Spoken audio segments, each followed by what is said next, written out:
do evento. Eu gostaria de agradecer a presença de todos. Meu nome é Tatiana Bastos. Eu estou como presidente do Instituto de Direito Coletivo.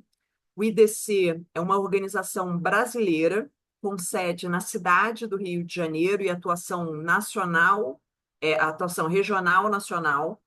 Nós somos entidade de assessoramento e de garantias de direitos. Nós atuamos em três eixos: o eixo de meio ambiente, fortalecimento da democracia e de inclusão. Estamos hoje muito felizes com esse evento, é resultado de um trabalho de grande envergadura. O Catadores por Menos Plástico, que né, é o motivador, né, é o nosso pontapé, né, que a gente foi em campo fazer essa análise. Ele foi aprovado no edital do Gaia, né, no ano passado. Nós, inclusive, agradecemos muito o apoio do Gaia, tem sido essencial para esse projeto, para os projetos de uma forma geral, a organização. E também agradecemos ao Break Free from Plastic, BFFP, que além de sermos membros, né, além do Instituto de Direito Coletivo, ser membro do Gaia e ser membro também do BFFP, temos oportunidade de dialogar com uma grande rede e outras entidades com o mesmo propósito de mitigar, reduzir, de mudar a forma como a gente lida com o plástico no mundo. Então, é, é, nesse sentido, aproveitando que estamos aqui né, em um número expressivo, já informamos que o trabalho que hoje será apresentado, ele será disponibilizado na íntegra no site do IDC. A gente está na fase final de diagramação, acredito que até sexta-feira já esteja no site. Eu vou colocar o endereço do site do IDC no chat, e também faremos as divulgações assim que ele for publicado. Sem mais delongas, sem, né, demorar mais para o motivo real, né, do que nos trouxe aqui, gostaria também de agradecer as 20 cooperativas que disponibilizaram tempo, espaço, e apoiaram o projeto de pesquisa, né, nos últimos 3 meses, né, que foi mais ou menos o nosso trabalho de campo. Então, sem a participação das cooperativas e sem esse destaque para a importância delas em toda a cadeia de reciclagem, é, talvez, né, as soluções que a gente tanto precisa não seriam possíveis. Então, gostaria mais uma vez de agradecer a todas as 20 cooperativas que participaram do projeto, que participaram da pesquisa, pelo tempo e pela dedicação também. Vou passar, então, a palavra para o professor Luiz Henrique Abegão. O professor Luiz Henrique é professor da UF, Universidade Federal Fluminense, um engajado, né, eu tenho muito orgulho de tê-lo conhecido pessoalmente, de estarmos nesse caminhar há bastante tempo, e dele ter trazido também dois pesquisadores tão motivados, tão tecnicamente preparados, e além de serem ativistas na questão de resíduos e no fortalecimento também das cooperativas. Então, professor, fique à vontade né, na sequência também de apresentação do Demétrio e da Priscila. Obrigada. Então, boa tarde a todos e todas. Sou Luiz Henrique Abegão, como a Tatiana disse, sou coordenador da Incubadora Tecnológica de Empreendimentos de Economia Solidária do MED Paraíba. Essa incubadora ela está sediada no Instituto de Ciências Humanas e Sociais, né, da Universidade Federal Fluminense, em Volta Redonda. Então, temos uma atuação regional, né, ali no sul fluminense, e vocês vão ver pela pesquisa, inclusive, que isso está, de certa forma, representado, porque 10 das 20 cooperativas que a Tatiana citou são da região ali do sul fluminense, né, em função dessa nossa inserção ali na região. A incubadora ela vem trabalhando com esse tema, né, e trabalhando né, na assessoria a cooperativas de catadores já há 12 anos, né? E talvez o nosso público, talvez seja o nosso trabalho mais amplo fôlego, né, e de mais tempo, né, de caminhada, né, junto a essa categoria de trabalhadores aí, os catadores. Eu vou ter oportunidade de falar mais um pouco depois na pesquisa, então eu acho que seria interessante passar para o Demetrio e para a Priscila, para se apresentarem também. Como a Tatiana disse, foram as duas pessoas que participaram da pesquisa. Então, passo a palavra para o Demetrio também, para as suas apresentações.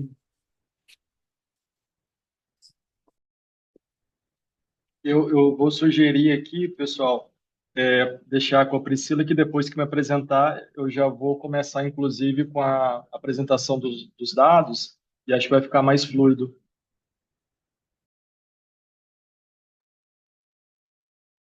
Correto. Boa tarde a todos. Meu nome é Priscila de Souza. Eu atuei na ANCAD, que é a Associação Nacional de Catadores, como assessora de cooperativas, e no momento eu trabalho diretamente com assessoria para as cooperativas e também fui convidada para realizar a pesquisa deste projeto de pesquisa, né, da reciclabilidade dos plásticos. É isso. Eu vou fazer uma fala aqui breve também. Meu nome é Demétrio, eu também atuo aqui na região sul-fluminense, assim como os colegas, nasci aqui em Volta Redonda, a gente conheço bastante aqui da região. Eu também faço projetos e trabalhos de desenvolvimento comunitário, territorial, mas sempre com essa perspectiva de articulação, né, entre atores. E o trabalho com as cooperativas também está dentro desse contexto. Quando a gente faz o trabalho com as cooperativas e associações de catadores, é sempre na intenção de articulação, de vincular os órgãos de defesa de direitos, de também buscar articulações com a população. Então, digamos que o que eu realizo também tem essa característica. Atualmente, eu sou mestrando da Universidade Federal Fluminense também, discutindo esse assunto da inclusão das cooperativas nos sistemas municipais de coleta seletiva, né? Como as cooperativas e associações de catadores, elas se inserem na política pública de coleta seletiva. Nesse caso, a minha colaboração foi junto com a Priscila de ir a campo, fazer a coleta de dados, depois a gente trabalhou na sistematização, que a gente vai ver em seguida. Então, vou dar início à apresentação, e aí depois tanto Priscila quanto o professor Abegão, eles vão colaborar junto comigo, né, nos dados que a gente vai divulgar. Então, aqui apenas um slide de apresentação. A gente acabou nomeando dessa forma, como uma pesquisa sobre a não reciclabilidade dos plásticos. Já vou... É bastante coisa. Então, aqui eu apresento um roteiro, né, dos grandes assuntos que a gente vai discutir, que a gente vai apresentar aqui ao longo desse material, que é, primeiro, a motivação, o que motivou a pesquisa, né, a gente fazer todo esse esforço, e qual o objetivo dela no contexto da pesquisa. A pesquisa ela vem dar uma contribuição específica. A gente vai apresentar também isso que a gente chamou de espaço amostral, que na verdade são as organizações onde elas estão, né? São 20 no total.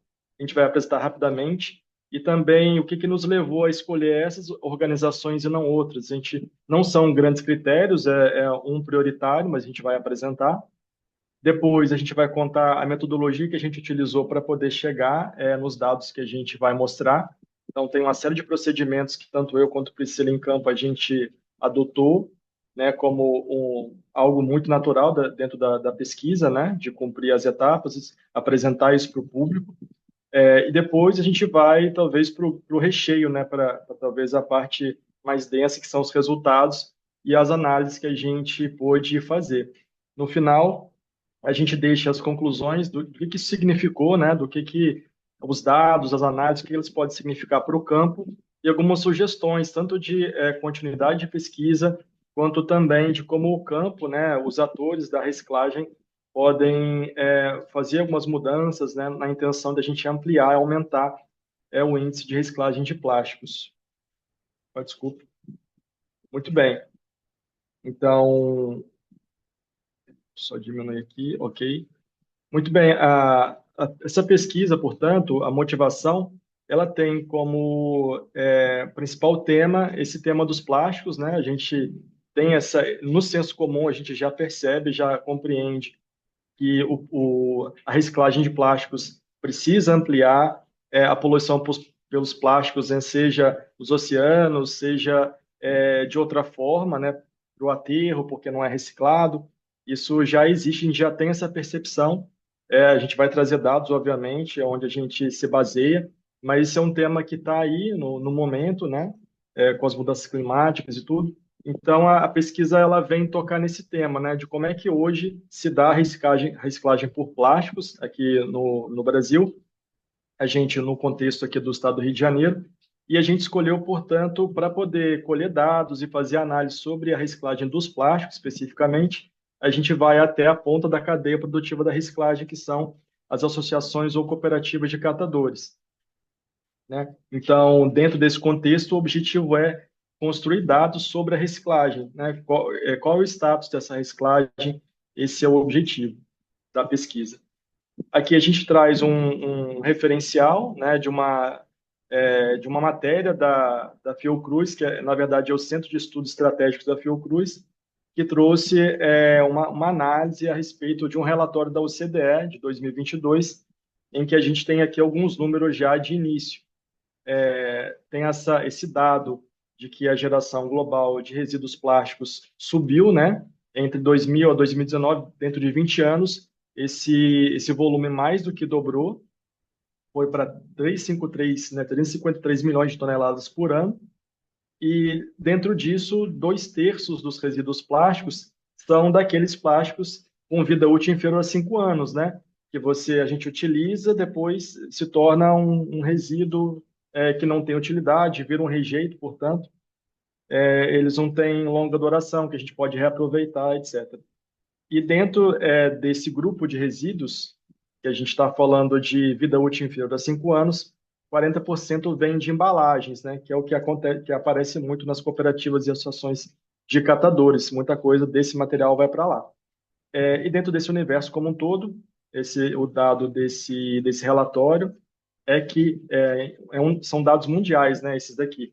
9% dos resíduos plásticos são reciclados, ou seja, a maior parte, né, mais de 90% não é reciclado. Isso traz um alerta de onde a gente tem como ponto de partida para a nossa pesquisa. Então, aqui tem um mapa que a gente, só para ilustrar, né, para quem talvez não conheça, esse é um recorte do mapa do Brasil. Esse recorte ele pega aqui a divisa, mais ou menos, do estado do Rio de Janeiro com São Paulo, onde a gente tem a região sul-fluminense e a região metropolitana do estado do Rio de Janeiro. Esses pontinhos em azul ou roxo, vocês me perdoem que eu sou muito ruim com cores, viu? Mas onde está em torno de Volta Redonda, que é um grande centro aqui para a nossa região, são os cooperativos do Sul Fluminense, com exceção do número 18 ali, que a gente vai ver que está em Três Rios.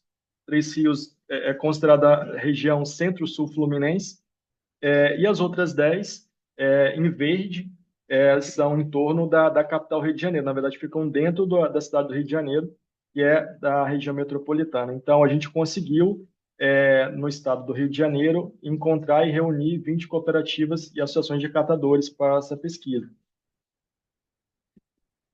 Vocês vão observar que a numeração parece um pouco bagunçada, mas é porque no nosso relatório a gente adotou uma ordem alfabética, em que o A, né, B, C, D e assim por diante.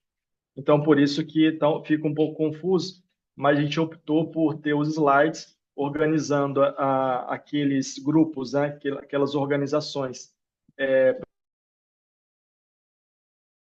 E a cidade e o bairro, né, porque Rio de Janeiro é uma cidade muito grande. E nesse slide seguinte, a gente tem as 10 aqui da região sul-fluminense. Vamos observar que, no total, são 9 cidades diferentes, né? Então, a gente consegue ter uma diversidade de territórios e, portanto, uma diversidade de produção desses resíduos plásticos, do consumo desses resíduos plásticos também. Vou seguir aqui. A gente quis falar também por que essas organizações foram selecionadas. Primeiro, tem um vínculo que está incubadora Intexol, vinculada à Universidade Federal Fluminense, e o IDC já conhece, já tem vínculo, então isso facilita para que a gente possa desenvolver um trabalho com as organizações de catadores, né? Uma relação já muito boa que a gente possui de outros trabalhos. Então, a gente foi primeiro consultar essas que a gente já conhecia. E o critério mais importante, na verdade, é encontrar e incluir na pesquisa aquelas organizações que fazem coleta seletiva de forma regular.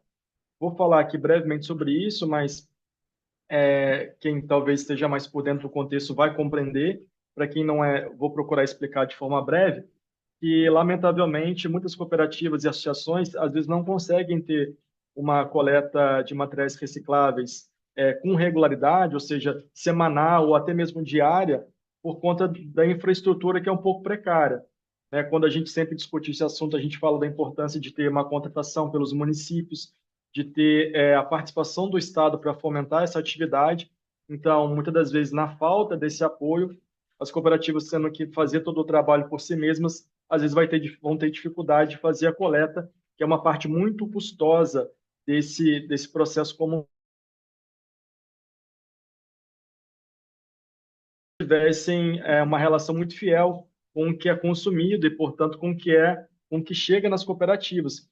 Porque se for uma coleta pontual daquela semana, ou às vezes, como eu coloquei aqui no texto, como um bar, você vai ter mais vidro, no caso de um bar, do que outro. E aí isso vai enviesar a pesquisa, vai trazer um dado distorcido para a gente. Então, por isso que era interessante ter cooperativas e associações de catadores que fazem hoje coleta seletiva de forma regular, toda semana, por exemplo. Então, vou seguir aqui mais um pouquinho, antes de passar para a Priscila, sobre a metodologia que a gente estabeleceu. Então, ela se inspirou na publicação de 2021, né, chamada Registros de Plásticos, Estudos sobre Impactos e Responsabilidades do Instituto Polis. Então, a gente utilizou, né, o conceito da metodologia desse trabalho para elaborarmos a nossa. Também fizemos uma pesquisa bibliográfica, né? Então, essa pesquisa, ela trouxe 9 artigos através dos buscadores, né, das palavras, do buscador Google Acadêmico, perdão, e das palavras gravimetria, materiais recicláveis e amostragem. Então, dessa pesquisa, a gente utilizou 9, que nos ajudou, né, essa pesquisa, para a gente entender como é que a gente faria a coleta de dados dos materiais recicláveis, como é que a gente lidaria com esse tipo de material, e 2 artigos que a gente encontrou a partir da pesquisa com as palavras gravimetria, coleta seletiva e rejeito, para que a gente pudesse olhar para o rejeito, como é que a gente lidaria com esse tipo de material, né, de resíduo. E essa pesquisa também nos ajudou a identificar alguns fatores que podem influenciar na amostragem, que a gente tentou levar em consideração. Quais são os fatores, né? O perfil socioeconômico da região de onde vem o resíduo, né? É, em função de um público de baixa renda ou de alta renda, isso pode mudar o tipo de consumo e, portanto, o tipo de embalagem, o tipo de material que vai ser gerado. Né? A amostra final que a gente vai precisar coletar, se vão ser 200 quilos de material que a gente vai precisar coletar em cada cooperativa, se são 20 litros, enfim. Qual é o tamanho dessa amostra? A gente também conseguiu obter através da pesquisa bibliográfica. O período de amostragem, que é, por exemplo, se a gente fica no campo, em uma cooperativa apenas, durante 2 meses fazendo coleta de amostras, a gente vai, sei lá, 2 vezes, num período de 2 meses, ou tem que percorrer um período de 1 ano, né? Esse período de amostragem tem a ver com isso. Durante quanto tempo a gente levanta amostras no campo, né? E também os instrumentos que a gente utiliza ali, que são luva, saco plástico, enfim, quais são os instrumentos. E também a classificação dos resíduos, a gente conseguiu utilizar uma inicial. Lá na frente a gente vai explicar que essa classificação que a pesquisa bibliográfica gerou não foi possível usar lá na prática, porque a gente viu que na prática os nomes dos materiais mudam muito de cooperativa para cooperativa. Então a gente precisou primeiro fazer a coleta de dados, e depois, na hora da sistematização desses dados, que a gente estabeleceu também a partir da pesquisa bibliográfica, mas muito a partir também do que o campo nos mostrou. Lá na frente eu vou apresentar isso. Então, aqui eu passo a palavra para a minha colega Priscila explicar que a gente fez um teste para ver como essa metodologia seria na prática, o que esse teste nos trouxe. Agora sim. Sim.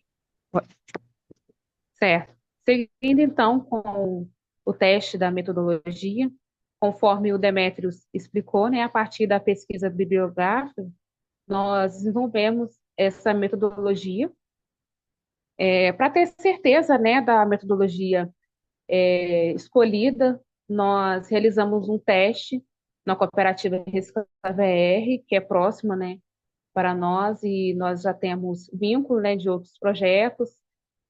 Então, nós realizamos uma ida de 3 dias nas cooperativas, em agosto de 2024, e após o teste, realizamos alguns ajustes, apresentamos, nos reunimos, né, com a equipe e também com o IDC. Então, baseado no teste, então a gente estabeleceu uma metodologia que foi aprovada, né, tanto com os desenvolvedores, né, do projeto, quanto com o Instituto de Direito Coletivo. Então, vamos falar agora sobre os procedimentos, né, as etapas da pesquisa. Primeiramente, nós determinamos de checar a origem do material, da onde que ele veio, porque algumas cooperativas, o material se da origem da coleta porta a porta, ou da compra, né, dos materiais de catadores avulsos, de doações de empresas. Não, mas Priscila, nós coletamos, mas da onde que veio? A coleta é de prédios, é de empresas, correto? Então, nós informamos essas informações. Também, em grande parte das cooperativas que eu fiz a pesquisa no centro do Rio, a coleta tem origem de uma coleta realizada pela empresa Conlurb, que é terceirizada, né, paga a prefeitura. Então, os cooperados, né, das cooperativas não têm participação na coleta. Eles somente recebem material e fazem, né, o procedimento, triagem até a venda. Então, anotando essa informação, né, nos nossos registros, nós estabelecemos de irmos até a pilha de material. A pilha de material é aonde as cooperativas depositam esse material coletado nas ruas, né, e de outras origens. Onde eles armazenam, ou num galpão, né, coberto ou não, teve cooperativas que não armazenavam esses materiais em locais cobertos. Então, nós estabelecemos que a pesquisa seria feita utilizando 2 sacos de lixo, esses pretos, de 200 litros cada, e encheríamos desse material, né, da pilha de material, com esses materiais escravos. Só que nós não pegamos só de um local específico, de vários, né, para a gente ter uma variedade na amostra desses locais de origem. E também, exemplo, o material veio ontem, foi coletado ontem, ou às vezes até da semana passada, né? Então, para a gente ter bastante amostras, né, nesse material de pesquisa. Após esses 2 sacos de lixo estar cheio, nós depositamos ele em uma lona, né? Em algumas cooperativas, a gente abriu uma lona no chão, em outras eu fiz na bancada, né? Porque é de acordo com a estrutura da cooperativa que elas ofereciam. Então, pode estar trocando de slide.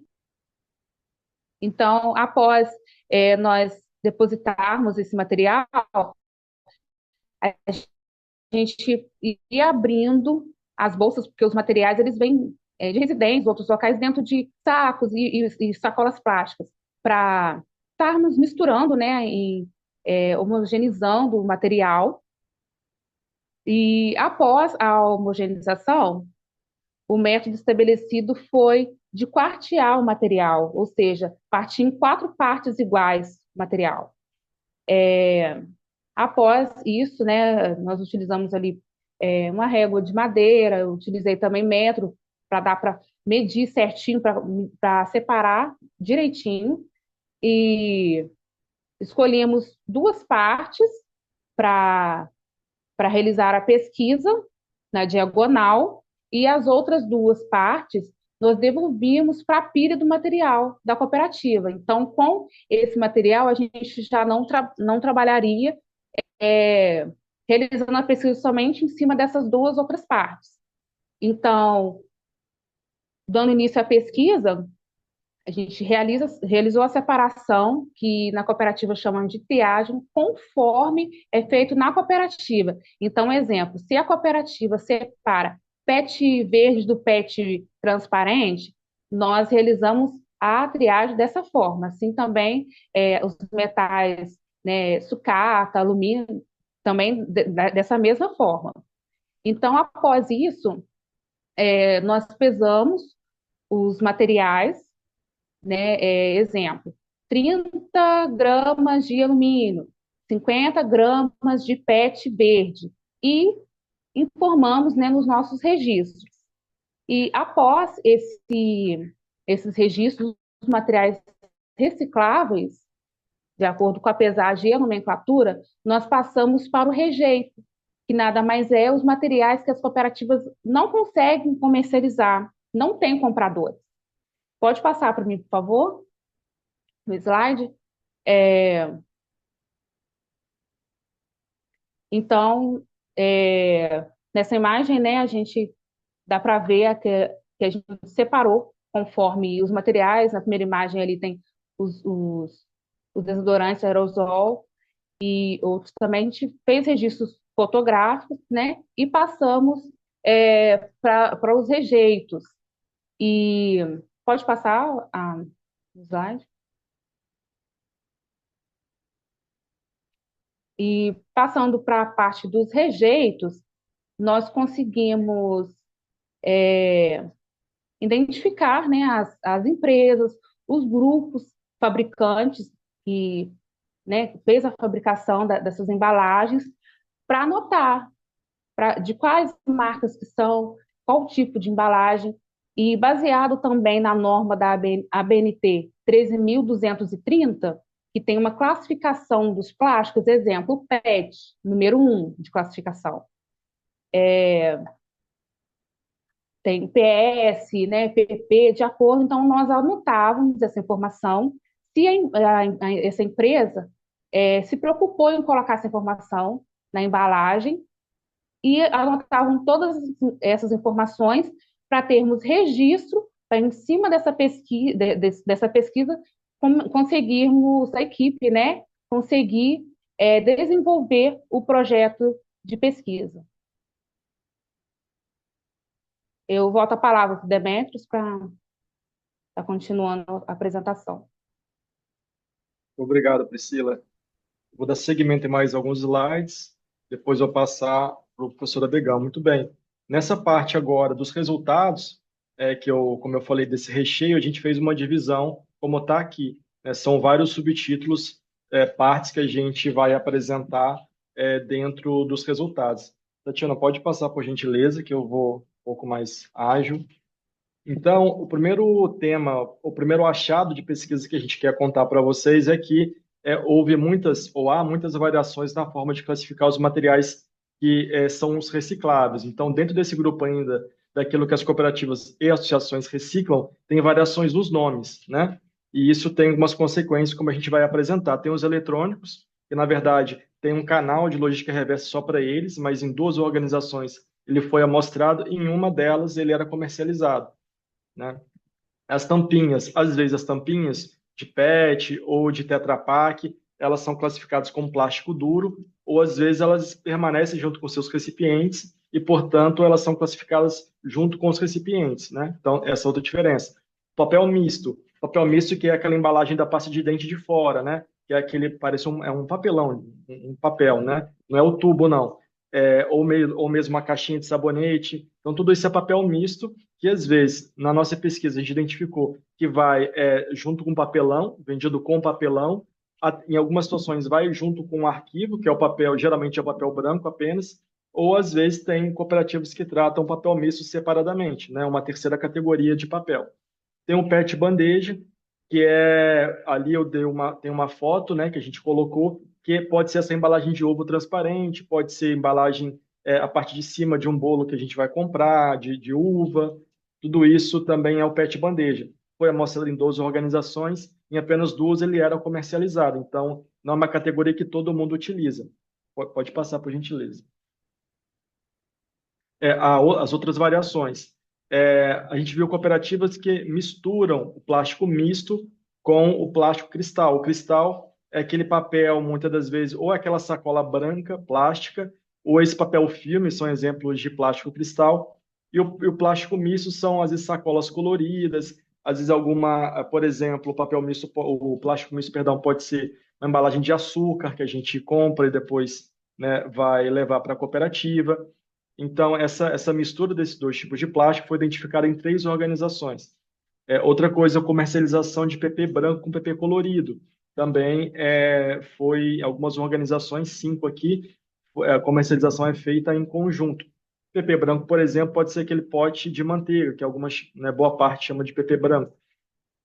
As categorias PP cristal e PP manteiga também, a gente percebeu que algumas organizações vendem, perdão, aqui na verdade não é vender junto, me desculpe. Aqui é nomear como PP cristal ou PP manteiga, mas algumas poucas organizações fazem assim. Geralmente, esses materiais eles estão em outras categorias, como PP branco, por exemplo, PP manteiga vira PP branco, mas a gente identificou essas nomenclaturas em algumas das organizações. Outras categorias que apareceram, PP preto e PP água. E aí a nossa atitude foi, na verdade, observar tanto o que os catadores falavam, mas também o que tinha no fundo das embalagens, né? E observar aquilo que era mais comumente utilizado, para a gente não usar muitas categorias. Pode passar, por favor. Aí no final a gente fez essa classificação, a gente utilizou essa classificação que está aí, de metal, alumínio, latinha e sucata. Alumínio pode ser, por exemplo, aquele aerosol, como a Priscila comentou, e a latinha são as latinhas de cerveja, de refrigerante, latinhas de alumínio, são uma categoria específica nas organizações de catadores. O papel, o arquivo, que geralmente é papel branco, o misto, como esse que eu falei, e o papelão, que geralmente é aqueles, né, que tem uma cor meio amarronzada, que servem para você transportar grandes cargas, papelão mesmo, né? O plástico tem várias categorias de plástico. Ô, Tatiana, você pode depois selecionar uma pergunta da Tainá que a gente traz depois para a sessão de perguntas. Tá bom, Tainá? Só para eu poder seguir aqui, depois a gente aborda. E a gente utilizou a categoria outros, né, que são os eletrônicos, Tetra Pak e vidro, que não vão se encaixar nas categorias acima. Pode passar, por favor. Maravilha. Então, aqui é uma outra sessão, uma outra análise que a gente fez. A gente percebeu que alguns resíduos, eles, embora são classificados como rejeito, eles têm potencial de reciclagem, que são os eletrônicos, que têm o canal de logística reversa específico para eles, né? Não precisam não precisam parar no aterro. E as embalagens plásticas, a gente chamou de embalagem plástica aqui nessa pesquisa, essas que foram para os rejeitos, né? Porque se a gente, por exemplo, utilizar a embalagem, sei lá, de uma água sanitária, que ela vai ser reciclada, ela também é uma embalagem plástica, mas aqui na pesquisa são essas que vão parar nos rejeitos, né? Que geralmente são embalagens de produtos alimentícios, né? Um pacote de miojo, um pacote às vezes, de arroz, isso que a gente está chamando de embalagem plástica. Né? Em apenas 2 organizações, a gente teve a comercialização e de um tipo específico de plástico, que é o PEBD, número 4. Né? Então, a reciclagem não acontece de forma ampla, mas tem potencial de reciclagem. Pode passar, por favor. Aí, outros resíduos que a gente observou ali no campo, que tem potencial de reciclagem, a bandeja de ovo, né? Boa parte das organizações, a grande maioria que a gente identificou, a bandeja de ovo vai junto ou do papelão ou do papel misto. Mas a gente encontrou uma organização em que esse resíduo foi classificado como rejeito. Então, a gente está trazendo aqui a título de pesquisa, mas essa organização que, de repente, trata como rejeito, a gente entende que esse resíduo, pelas outras organizações, ele tem potencial de reciclagem porque ele é comercializado. O isopor, a gente notou que das 20 organizações, em 3 ele foi registrado, né, ele apareceu nas amostras, mas em nenhuma delas hoje ele é comercializado. A gente, em termos de uma pesquisa qualitativa, a gente colocou informações, não só os números que a gente foi colhendo também, a gente ouviu, né, alguns relatos de catadores e catadoras dizendo que já comercializavam em alguns outros momentos. E também tiveram problemas porque eles não conseguem juntar uma carga muito grande, porque ele é levinho e tal, não conseguem fazer o número de fatos suficiente para poder vender e alcançar o comprador que está na capital e tal. Então, aqui tem um problema de logística mas tem um problema também atual de ter dificuldade de encontrar quem compre. Pode passar, por favor. E, por fim, os dois últimos resíduos que a gente identificou que tem potencial de reciclagem são o PET bandeja, que eu falei há pouco, né? Embalagem de uva transparente, aquela parte de cima de alguns bolos que são transparentes, né? Foi considerado rejeito em 10 organizações, e apenas 2 ele foi comercializado, então tem potencial de reciclagem. O PET leitoso, né? E algumas organizações que a gente observou e tomou nota desse material, ele foi classificado e comercializado como plástico duro, mas tem muitas organizações que não conseguem vender esse tipo de material. Eles chamam de PET leitoso, sobretudo esses iogurtes, né? Que quando você aperta, eles fazem um barulho, né? Não é tipo o PET, que ele é mais rígido, né? Pode passar, por favor. O PET que eu digo, perdão, de garrafas de refrigerante, né? PET verde. Tem mais uma que eu não estava lembrando, que é o Tetra Pak. Esse é um caso muito específico, então a gente coloca aqui apenas como um resultado da pesquisa, mas ele é reciclável, amplamente reciclável, em uma organização que ele não foi, que não é comercializado, duas, perdão, por conta de uma questão de infraestrutura, que não havia espaço suficiente lá no galpão das organizações para armazenar esse material. Então, por uma questão de estrutura, de infraestrutura e nem tanto de logística, de compradores, etc. Pode passar, por favor. Muito bem. Aqui é só uma outra conclusão. A gente já abordou o Tetra Pak, é um caso isolado, e as demais, elas têm potencial. Aí a gente tem que discutir e refletir sobre a logística, né? Ou seja, onde estão os compradores, por que não tem perto de uma organização, mas tem perto de outra. Mas a grande parte dos plásticos, eles têm, a gente percebeu que boa parte deles são comercializados em uma organização e não em outra, ou, como o caso do isopor, ele já foi reciclado em outro momento, né? Mas agora tem esse desafio. Então, por isso que a gente atesta que todos esses que eu citei, eles têm potencial de reciclagem. Pode passar. Aí, portanto, para os rejeitos, a gente identificou e chegou nessa classificação. Dos eletrônicos, fios e cabos, pilhas e baterias de resíduo eletrônico. Essa classificação, a gente adotou o que a pesquisa bibliográfica trouxe para a gente, também o que a norma ABNT traz, sobretudo da classificação dos plásticos, né? E também algumas coisas que a gente foi identificando na prática sobre essas variações. Por exemplo, coisas que a gente identificou na prática. A gente identificou que algumas embalagens plásticas, como eu expliquei há pouco, elas não utilizavam não utilizavam a diretriz, né, da norma BNT, nenhum daqueles números de 1 a 7. Às vezes tinham lá um símbolo da reciclagem, mas não tinham nenhum dos números de 1 a 7. Então, para nós, a gente considerou como sem categoria, ou categoria não especificada, ou seja, não tem a orientação de reciclagem, né? Outra coisa que a gente adotou e criou, uma composição mista. A gente observou que haviam embalagens plásticas, né, nesse conceito que eu expliquei, e tinham mais de um tipo de plástico, né, como composição. E a gente chamou de mista, porque mesmo que essa embalagem tivesse um destino, né, tivesse um encaminhamento para algum tipo de material, para qual você colocaria, né? A empresa cria esse desafio, né? Muito bem, pode passar, por favor. Beleza. Agora a gente traz aqui o dado especificamente, né? Não dá para falar de tudo, né? Na verdade, eu tenho que dar uma acelerada aqui para passar para o professor Adegão, mas a ideia olha, a outra pergunta da Tainá, viu, Tatiana?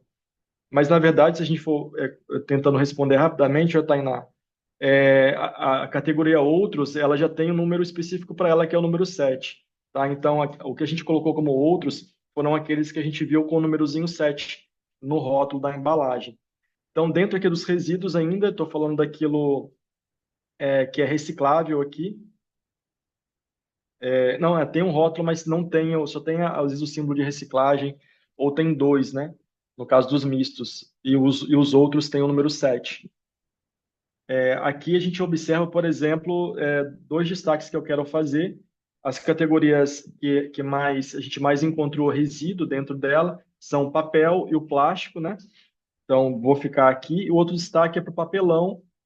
Rapidamente falando, o papelão, a gente percebeu que ele aparece bastante nas cooperativas e associações, porque é um material que muitas vezes sobra da coleta das ruas. É um material que não é visado, por exemplo, por aqueles catadores individuais. Então, a gente chegou nessa conclusão ao ouvir também os catadores da pesquisa. Então, pode passar, por favor. E aqui a gente trouxe já um dado dentro de cada categoria. Como eu falei antes, em que o papel e o plástico, categoria, né? A gente juntar todos os tipos de plástico, todo tipo de papel, são os que mais aparecem nesse estudo que a gente fez dos resíduos como um todo. E os rejeitos apareceram como 16%, né? Pode passar, por favor.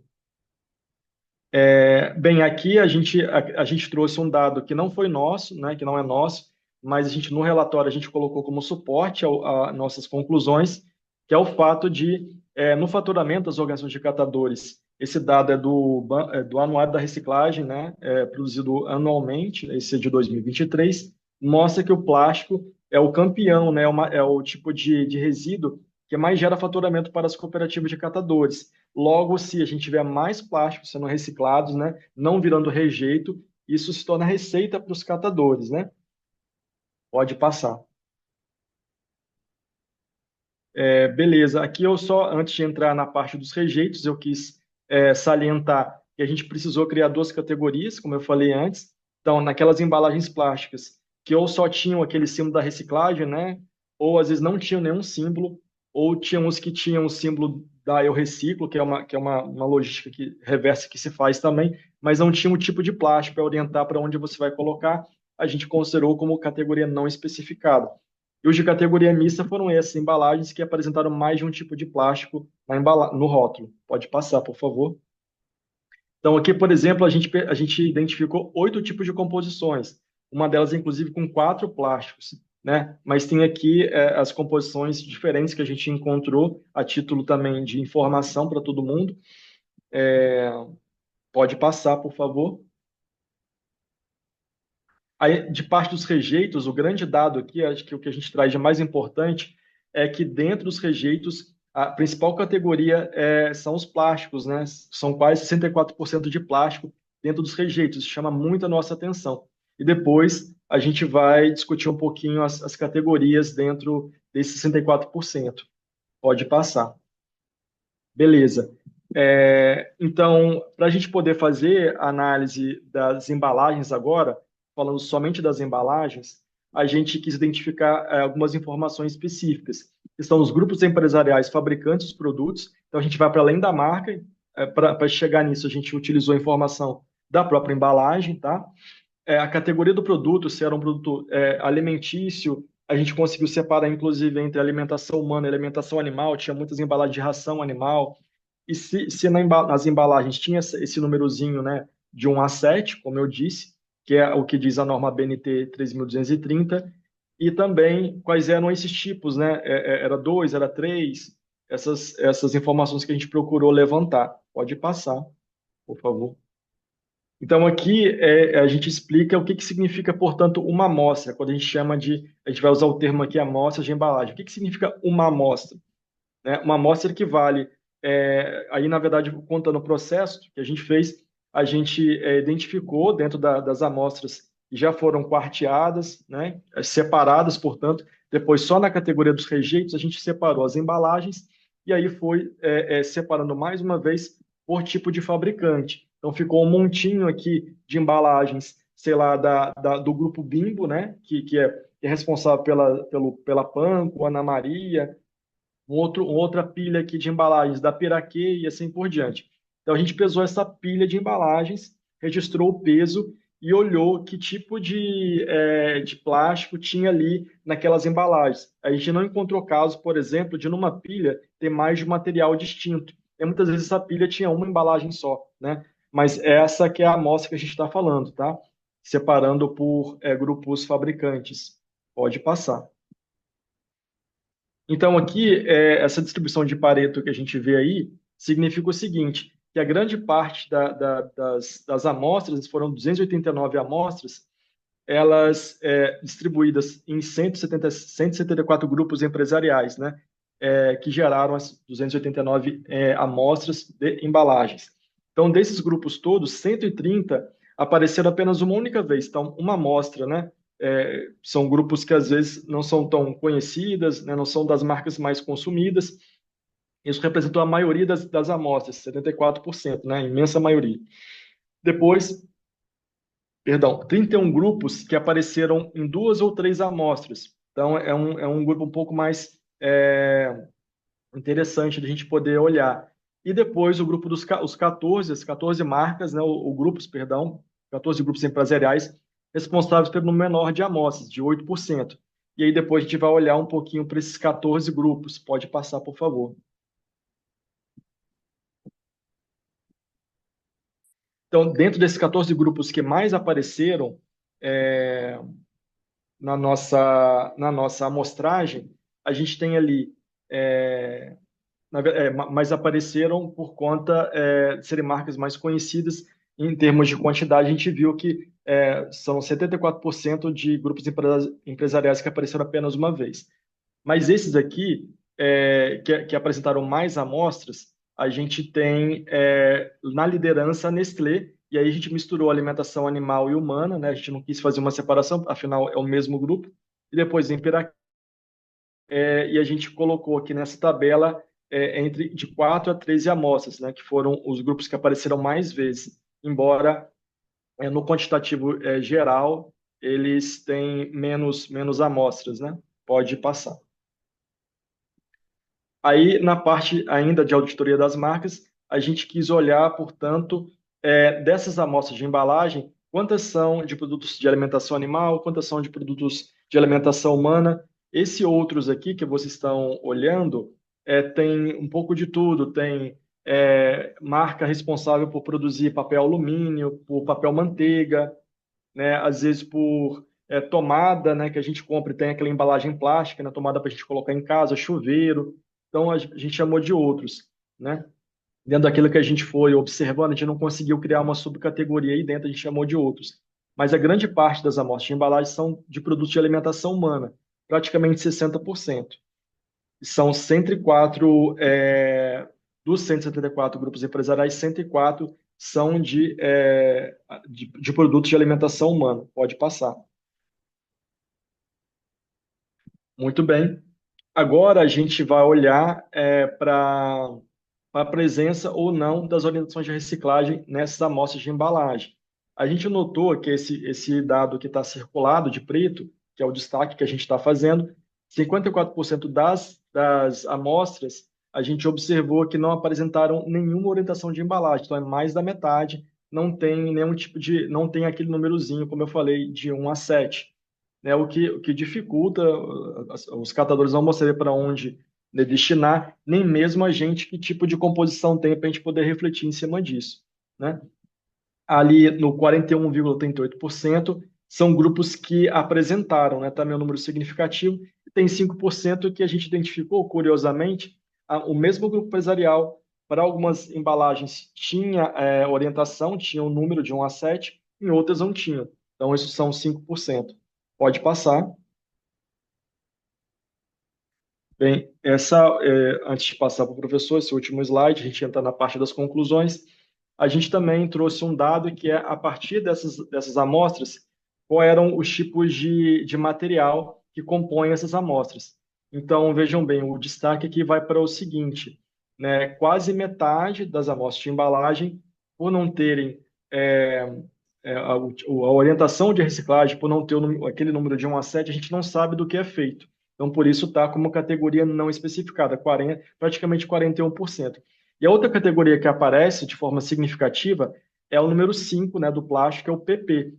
É praticamente 26%, uma categoria que aparece bastante também. E depois é o número 7, que são os outros plásticos, né? Só um detalhe antes de passar, apesar de ser PP, é interessante que esse material não vai junto do PP branco ou do colorido, que é reciclável. Esse material vira rejeito das embalagens plásticas, mesmo sendo o número 5PP. Geralmente, esses 5PP são aquelas embalagens metalizadas, de salgadinho, que por dentro, né, parece um metal. Pode passar, por favor, Tatiana. Agora eu deixo com o professor para fazer a parte final de conclusões e recomendações. Obrigado. Bem, então vou dar continuidade aqui. Na verdade, algumas das considerações finais são alguns, não, uma síntese, né, de coisas que já foram ditas aqui, né? É, a primeira delas que está aí, a gente destacou numericamente algumas dessas considerações, né? Então, a primeira que está aí, ela diz respeito a essa participação, né, dos plásticos no total de resíduos que chega até as cooperativas de catadores, e para mostrar que, na verdade, os plásticos acabam tendo uma contribuição importante para essas cooperativas, né? É, Pelo valor de mercado, né, esse é um tipo de rejeito importante, já que, como diz a segunda consideração aí,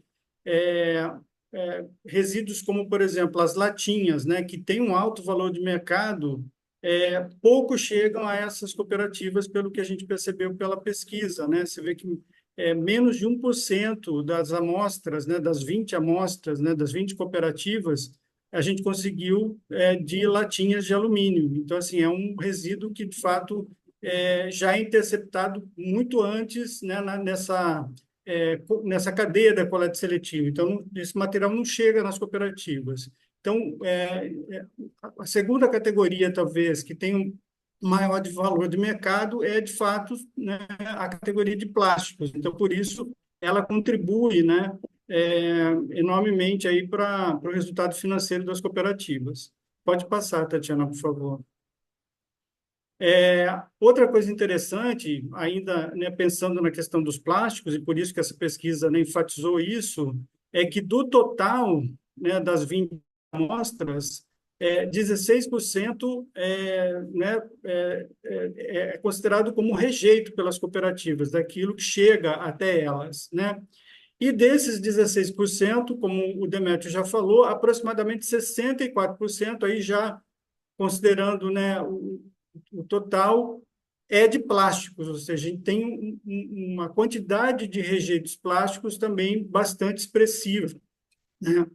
Esse índice de 16%, na verdade, é um índice que está dentro da média de outras pesquisas que fazem gravimetria de resíduos. Então, ele está muito próximo ali dos 20% que a gente normalmente encontra nas pesquisas, né?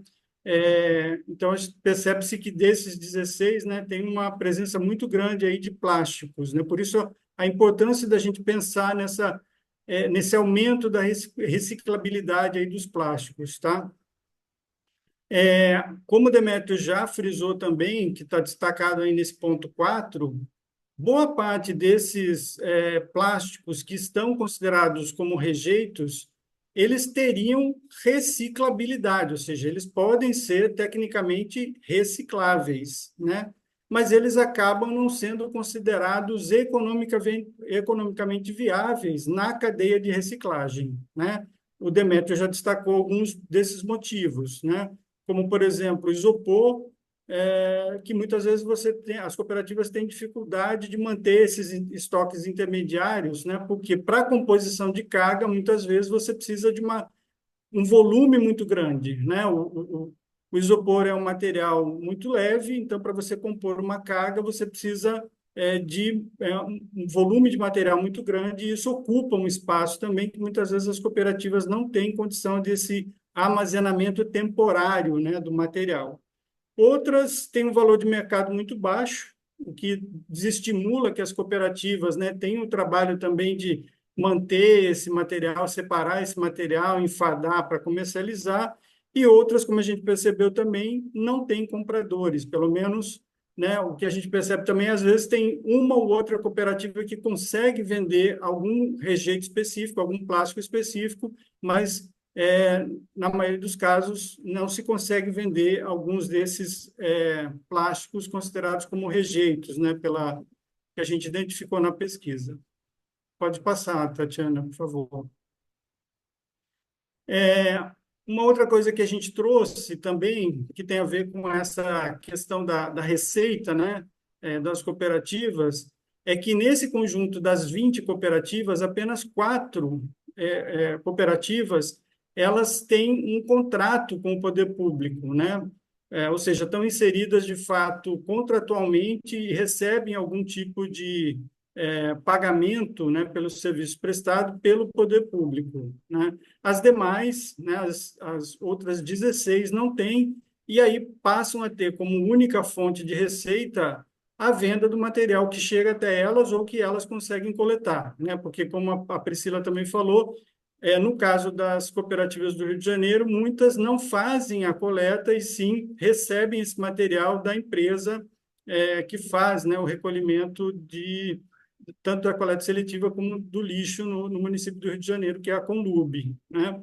É, então, o plástico, né, ou os rejeitos que chegam a essas 16 cooperativas acabam sendo a única fonte de receita, porque não tem, né, contrato aí de prestação de serviço com o poder público, o que deveria, né? O ideal é que tivesse, já que a gente tem uma lei, né, a 12.305, que, né, tem como preceito, né, um dos seus preceitos, a contratação das cooperativas aí para a coleta seletiva. Pode passar, Tatiana. É, bom, uma outra coisa interessante, né, é que boa parte desses plásticos, né, das embalagens que a gente avaliou dentro dos rejeitos, né, são da indústria alimentícia e uma boa parte dessas embalagens, na verdade, são aquelas embalagens de consumo, de produtos de consumo de conveniência, né, consumos rápidos, né, biscoito, coisas que você consome no dia a dia, cotidianamente, ou seja, é, consumo mesmo rápido, né? Então, a indústria alimentícia, ou seja, teria uma tarefa, né, a realizar aí, que seria repensar um pouco, né, a maneira como essas embalagens ou chegam no mercado ou são retiradas do mercado, né? 54% também das embalagens que a gente identificou entre os rejeitos não tinha a identificação impressa, né, de qual é o tipo de material daquela embalagem. Então, também há um descaso, um descuido aí por parte da indústria em identificar corretamente qual é o tipo de rejeito daquela embalagem. Isso dificulta também o processo de reciclagem. Bom, a gente coloca aí, então, que precisa chamar a responsabilidade da indústria, né, principalmente do setor de alimentos, aí, tanto para investir em embalagens ecoeficientes, né, substituindo essas embalagens que não possuem reciclabilidade, tanto por uma questão tecnológica, como no caso das embalagens metalizadas, que o Demétrio comentou, né, mas também na questão de não haver essa logística reversa, ou seja, essa possibilidade de retorno dessas embalagens na cadeia de reciclagem. Então, precisa ter um papel ativo, né, da indústria de alimentos também para tanto repensar tecnologicamente essas embalagens, né, que estão sendo utilizadas, como a sua participação também na melhoria dessa recuperação das embalagens que hoje estão sendo colocadas no mercado. Tá? Eu acho que precisa haver, então, nesse sentido, soluções tecnológicas alinhadas a esse conceito, né, de design circular, de economia circular, né, para aumentar a recuperação dessas embalagens aí. A gente tem no Brasil um decreto, acho que é o 12.082, se não me engano, de junho do ano passado, que estabelece a estratégia, né, da economia circular, estratégias para a economia circular, dialoga com um outro projeto que está no Congresso Nacional, que ainda não foi aprovado, mas que vai discutir especificamente a economia circular para o plástico, né? E, de certa forma, isso também dialoga com o Tratado Global de Plásticos, né, que está sendo discutido pela Organização das Nações Unidas, né? Então, eu acho que esse tema é um tema que está na ordem do dia. Acho que só tem mais uma, tem mais duas, eu acho. Uma outra consideração, né, que a gente acredita que novas pesquisas podem ser feitas, tanto incluindo mais organizações, né, para que a gente possa ter até uma maior confiabilidade aí nos dados, mas a gente considera que conseguimos fazer uma amostra, né, ter acesso a uma amostra bastante interessante, né, de 20 cooperativas. É importante chamar a atenção, então, para esses desafios enfrentados pelas cooperativas no que diz respeito à comercialização, né, sobretudo desses rejeitos plásticos, que a gente sabe que são, né, que possuem capacidade de serem reciclados, mas acabam não tendo reciclabilidade, né, sobretudo porque não há interesse, né, na cadeia de reciclagem em absorver esse material. Acho que só tem um último, Tatiana. Sim, que é também, lógico que isso extrapola o que a gente fez nessa pesquisa, mas a gente quis chamar a atenção, já que das 20 cooperativas, apenas 4, né, tem uma relação contratual ali com o poder público. A gente sabe que outras podem ter também algum tipo de apoio, mas não necessariamente estabelecer ali um convênio, um contrato, né? Então, também seria importante avançar para pesquisas que mostrem como é que essa inclusão das cooperativas nas políticas públicas também poderiam ser fatores ali de fortalecimento dessas cooperativas, melhoria, inclusive, na capacidade de recuperação de resíduos que essas cooperativas possam ter, né? É, eu acho que é isso, tem algumas referências, mas eu acho que a gente pode partir para as discussões. Muito obrigada, professor. Muito obrigada, Demétrio. Muito obrigada, Priscila. Como tivemos oportunidade de observar na apresentação, foi uma pesquisa extremamente densa, com uma metodologia demonstrável, séria e que avança, né, inclusive no nosso próprio conhecimento do impacto, né, de determinados resíduos no financiamento, né, dos catadores que atuam nas cooperativas de catadores.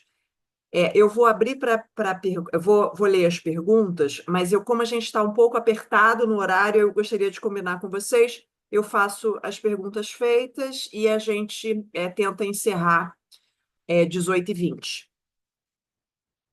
Recuperando, então, e lembrando que essa pesquisa ela estará integralmente publicada no site do IDC e todas as pessoas inscritas, né, que se inscreveram para estar acompanhando ao vivo, né, que deixaram um e-mail, a gente vai encaminhar também a notificação da publicação.